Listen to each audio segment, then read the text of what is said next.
읽은 본 말씀으로 여전히 일하시는 하나님을 기대하라 라는 제목으로 하나님의 말씀을 나누겠습니다. 1절에 보면 이스라엘 자손이 다시 여호와의 목전에 악을 행하였으므로, 우리가 흔히 사사기에서 볼 수 있는 표현입니다. 자, 그런데 그때 여호와께서 그들을 몇 년 동안? 40년 동안 블레셋 사람의 손에 넘겨주셨다라고 되어 있어요. 블레셋은 이스라엘을 무려 40년 동안 괴롭혔습니다. 사사기에 기록된 기록 중에 가장 긴 시간입니다. 드보라와 바락 시대에 있었던 20년 동안의 억압, 길었다고 했었지만 이 40년은 그에 비해서 2배나 되는 굉장히 긴 시간이에요. 그리고 우리가 입다를 보았습니다. 입다 이후에도 입산, 엘론, 압돈도, 즉 3명의 사사가 이미 지나가고 있는 그런 시대였죠. 이 정도면 이스라엘 땅에서도 최소한 1세대, 2세대, 많게는 3세대까지 흘러갈 수 있는 시간이에요. 이 40년은 굉장히 긴 기간입니다. 여러분, 일제강점기도 1910년부터 1945년까지 35년이었습니다. 35년임에도 불구하고 굉장히 길게 느껴지고 우리 이 땅 가운데 역사에 씻을 수 없는 그런 여러 가지 감정과 상처를 낳게 된 것이 35년인데 블레셋이 40년 동안 이스라엘을 괴롭혔다? 굉장한 영향력인 것이에요. 그리고 이제는 이스라엘 땅 가운데 분명히 나타나는 특징이 이방인의 압제가 장기화되고 있다는 것을 볼 수가 있어요. 그리고 이스라엘도 이제는 그들조차도 범죄하는 것이, 하나님의 말씀을 떠나는 것이 그들의 관성이 되었습니다. 그냥 계속 그렇게 살고 있는 것이에요. 그런 상황 속에서 블레셋은 계속 이스라엘을 괴롭힙니다. 블레셋은 원래 이전에도 삼갈에 의해서 또 여러 가지 상황 속에서 사사기 10장에서 암몬 사람들이 올라올 때 서쪽에서는 암몬, 동쪽에서는 이제 블레셋이 이제 괴롭히기 시작했었는데, 서쪽이죠. 블레셋이 서쪽에서 괴롭히고 암몬 사람이 동쪽에서 쳐들어왔을 때에도 그때도 이스라엘이 그 블레셋을 이제 몰아내기도 하고 잘 지켰는데 이제는 완전히 블레셋의 영향력 가운데 들어갔습니다. 그는 이제는 이스라엘 그 땅이 하나님을 완전히 잊었다는 것이에요. 그럼 사사기를 보면 볼수록 알 수 있지만 그 하나님을 떠나고 그리고 그들 삶 가운데 이방인의 영향력이 들어오는 것이 점점점 더 거세지는 것을 우리는 볼 수 있습니다. 이런 상황 속에서 한 가지 의문이 듭니다. 이제는 이스라엘 땅에 과연 하나님께 쓰임받을 사람이 있는가라는 생각이 들어요. 우리도 그럴 때 있습니다. 어떤 교회를 찾아가요? 정말 작은 교회. 그 교회를 보고 그 교회의 어려움을 들을 때, 이 교회 속에서도 하나님이 일을 할 수 있을까? 우리 삶 가운데도 질문이 들 때가 있어요. 지금 나와 같은 이 상황 속에서도 하나님이 일을 하실 수 있을까? 우리는 이스라엘 자손이 다시 여호와의 목전에서 악을 행하는 이 상황, 그리고 블레셋 사람의 손에서 40년 동안 압제당하는 이 상황 속에서 과연 하나님께 쓰임 받을 사람이 이 땅 안에 존재하는가라는 생각을 하게 됩니다. 여러분, 삼손 이야기가 이제 시작됐는데요. 삼손의 이야기가 우리에게 큰 소망을 주는 이유는 이런 시대에도 하나님께서 일하셨다는 사실 때문입니다. 하나님이 이런 상황 속에서도 일을 하셨다는 거예요. 하나님 그때 일하셨어요. 제가 성경을 읽을수록 한 가지 생각이 아주 분명해집니다. 하나님은 늘 일하셨어요. 과연 일하실까? 이런 질문이 여러분 머릿속에 떠오를 때마다 그냥 이것은 자동적으로 성경을 읽고 말씀을 묵상하는 사람들 가운데는 그냥 자동적으로 응답이 오면 돼요. 일하신다. 반드시 일하신다. 여러분, 하나님께서는 반드시 여러분의 삶 가운데, 우리 교회 가운데, 이 나라 가운데 일하십니다. 성경을 읽으면 읽을수록 확실해져요. 그래서 날마다 새롭습니다. 나날이 새로워요. 여러분, 하나님께서는 반드시 일하십니다. 그리고 그 일하신다는 확신은 오늘 본문을 보면 볼수록 더 확실해져요. 이유는요, 삼손이 일어날 때의 그 시대의 특징은 하나님께서 일하실 통로가 무척 희미해졌기 때문이에요. 그러니까 하나님께서 일하실 통로가 아주 희미해요. 분명하지 않아요. 그런 상황 속에서도 하나님께서 뚫고 들어오시거든요. 이것을 우리가 하루 종일 한번 생각해 보세요. 그럼 우리의 생각 속에서도 나의 삶에서도 하나님의 일하심이 희미하다 느낄 수 있어요. 내 육체는 더욱더 약해져 가고 있고 내 주변의 상황들은 점점 좋아지지 않고 정말 희미해진다라는 생각이 들 때가 있을 거예요. 이 삼손의 시대도 그래요. 우리 교회도 희미해져 있고 나의 소그룹도 희미해져 있고 나의 기관도 희미해져 있어요. 그런데 그것을 뚫고 들어오신 하나님을 우리는 관찰합니다. 그렇기 때문에 우리는 이 희미함 속에서도 하나님께서 뚫고 들어오셨기 때문에 나의 희미함 속에서도 나의 상황 속에서도 하나님이 뚫고 들어오실 수 있다라는 소망이 오늘 본문을 통해서 우리 가운데 느껴질 수 있는 것이에요. 그리고 포기하지 않죠. 그래서 우리는 기도할 수 있는 것입니다. 여러분 우리가 이 소망을 이 본문을 통해서 우리 가운데 우리가 이 소망을 이 본문을 통해서 가지면 우리는 반드시 일어날 수 있습니다. 얼마나 희미해져 있냐면요. 첫 번째 보세요. 2절에 이렇게 돼 있어요. 소라 땅에 단지파의 가족 중에 마누아라 이름하는 자가 있다. 단지파 중에 마누아. 근데 그의 아내가 임신하지 못함으로 출산하지 못하더니 하면서 이제 삼손이 태어나는 것을 여호와의 사자가 그에게 말합니다. 자, 그런데 여러분 이상하지 않습니까? 뭐가 이상하냐면 지금까지 우리가 사사기를 묵상해 오면서 사사슬이 일어날 때마다 무엇이 함께 꼭 따라 붙었죠? 예, 부르짖음이 따라 붙었어요. 이스라엘 백성들이 부르짖어서 어떻게 했어요? 사사가 일어났어요. 한번 보세요. 부르짖었더니 사사가 일어났더라. 자, 그런데 삼손의 시대는 부르짖음이 있어요, 없어요? 없어요. 이제는 하나님께 부르짖는 곳조차도 잊어버린 사람들이 이스라엘이에요. 부르짖음이 있었다는 이야기가 없어요. 근데 그럼에도 불구하고 하나님께 일하시는 거예요. 저는 부르짖어야지 하나님 일하신다는 이 공식이 있었는데 하나님께서 하도 부르짖지 않으니까 이제 어떻게 하시는 거예요? 하나님이 직접 움직이기 시작하시는 거예요. 여러분 하나님께서는 이렇게도 일하시는 분이세요. 그래서 하나님께서 3절에 여호와의 사자가 그 여인, 그러니까 임신하지 못한 여인, 이 마노아의 아내가 있는데 사실 그분의 이름이 나오지 않지만 이 본문에서 가장 현명한 자가 그 여인이에요. 그 여인에게 나타나서 그러니까 하나님을 만난 거 아닙니까? 그러면서 아들을 낳겠다고 하고 이야기하셔요. 결핍이 있지만 이 마노아의 아내는 그래도 하나님에 대한 소망이 있었을 것 같아요. 그리고 자신의 있는 결핍 가운데서 뭔가 나실인에 대한 소망을 들었다는 것은 이 나실인의 존재를 알았다는 거 아닙니까? 네, 여러분 나실은 신명기에 나오는데요. 신명기에서 하나님께서 이스라엘 진영 가운데 하나님의 거룩하심을 일상 가운데 퍼뜨리기 위해서 나실인 제도를 두셨는데 그 제도가 있다는 것을 그 여인이 알았다는 것이에요. 알아들었다는 거잖아요. 그러면서 이 여인이 참 그래도 현명한 여인이다. 이 결핍이 있는 자에게 여호와의 사자가 나타나셔서 아들을 주시겠다고 하고 그러니까 임신하고 아들을 낳겠다고 말씀하시고 나실인의 소망을 주시는 거예요. 자, 왜 이 여인에게 하나님이 나타났고 이 여인은 그것을 알아들었을까?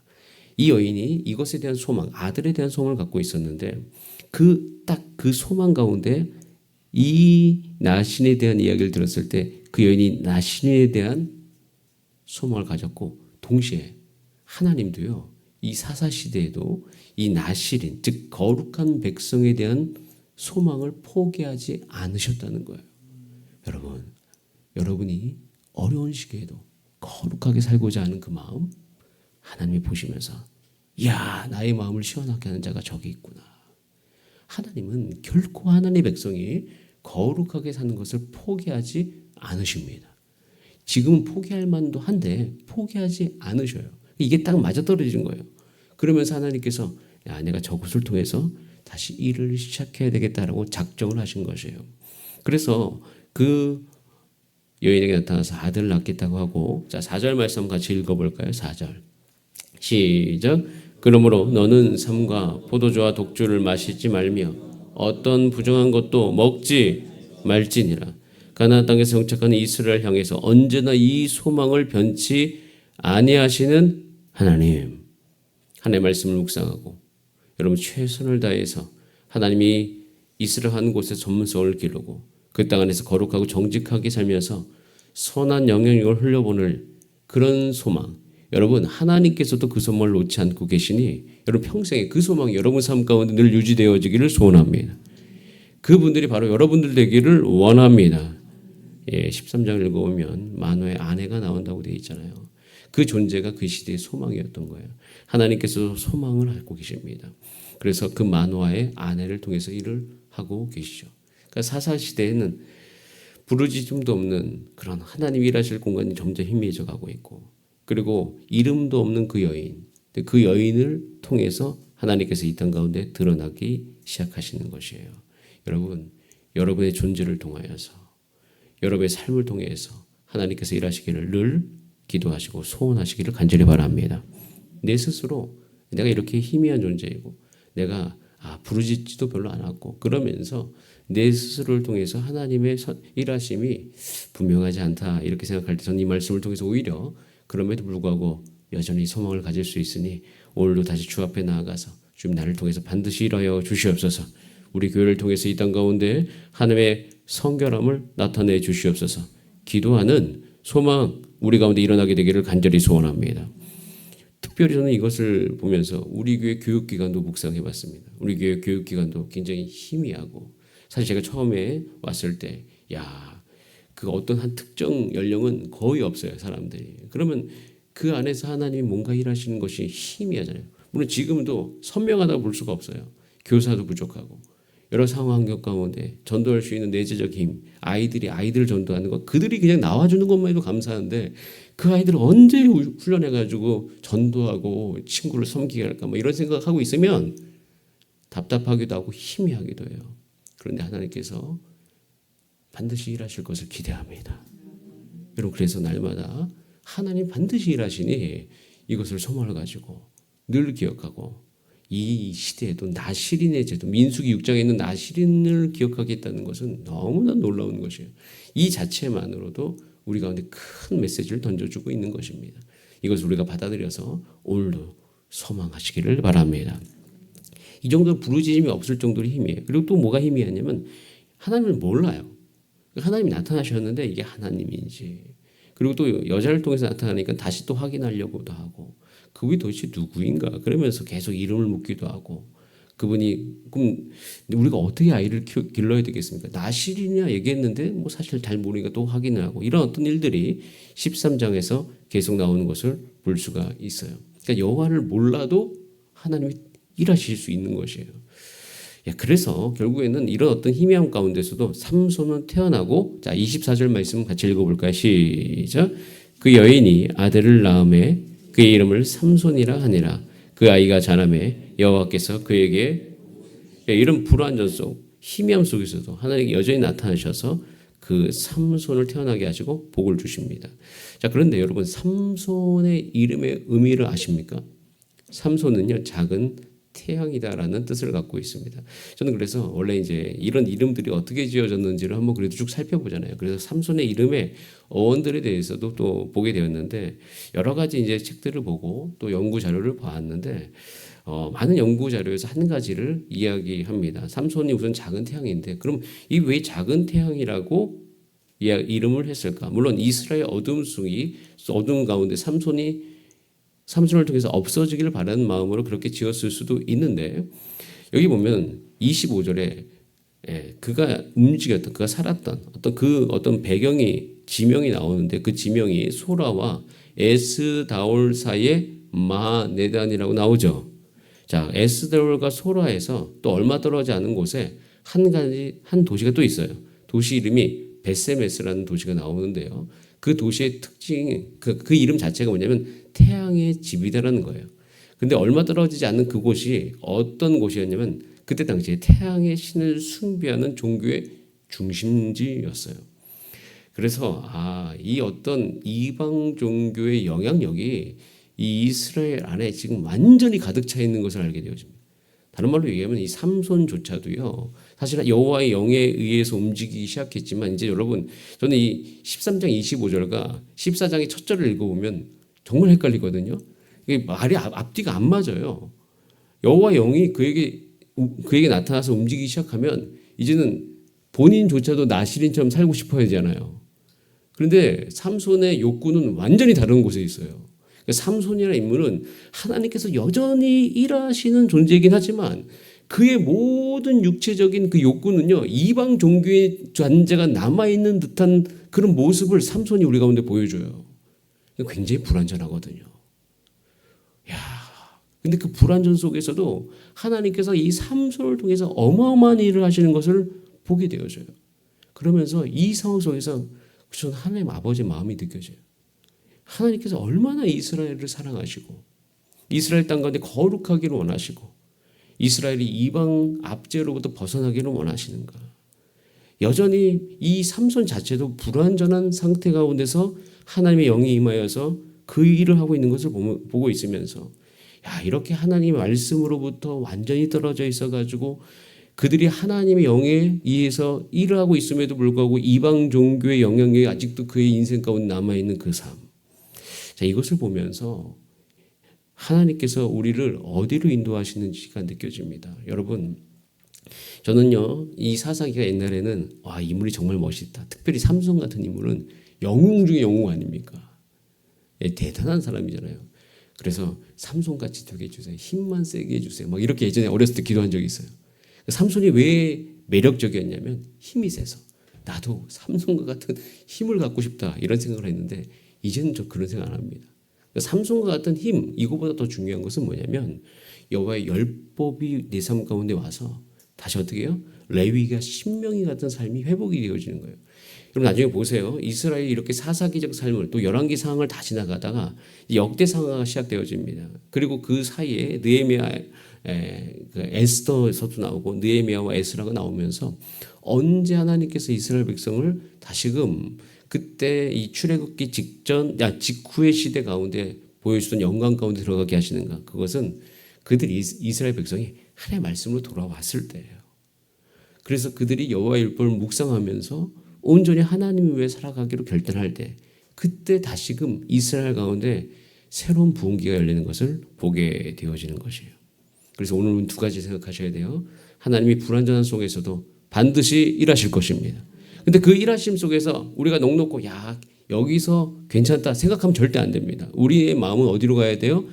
하나님 아버지께서 원하시는 그곳, 정말 거룩한 백성의 삶. 하나님께서는 이 시대 가운데도 나시린에 대한 소망을 여전히 갖고 계신 그 하나님 아버지의 마음, 그리고 그 가운데서도 철저히 일하시는 그 하나님을 보면서 우리의 마음이 어디에 있어야 되는지 한번 잘 생각해 보시고 여러분의 삶의 소망이 하나님 아버지의 마음 되기를 간절히 바랍니다. 우리 교회를 바라보는 것, 가정을 바라보는 것, 그렇게 되어지기를 간절히 소망하기를 원합니다. 그래서 자녀들이 잘 되기를 바라는 마음, 자녀들이 결혼하기 또 여러 가지 이 세상 속의 경제활동을 잘하기 원하는 만큼 그들이 여호와를 알기 위해서 기도해 주시고 그들이 말씀 앞에 있기를 기도해 주시고 그들이 거룩하게 살기를 위해서 기도해 주시는 그것이 동시에 함께 일어나는 성숙한 여러분의 모습 되기를 소원합니다. 그것을 위해서 우리 다 함께 기도하시겠습니다.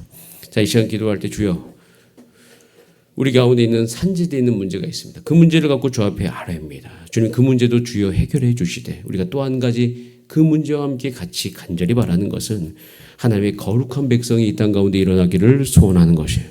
주님 나도 그렇게 거룩한 백성이 되기를 원합니다. 아버지 이 시대 가운데서도 여전히 거룩하게 살 수 있는 사람들이 있고 그 거룩한 능력들이 회복이 되어져야 되고 거룩하게 살면서 기뻐하는 것이 우리 교회의 문화가 되게 하여 주시옵소서.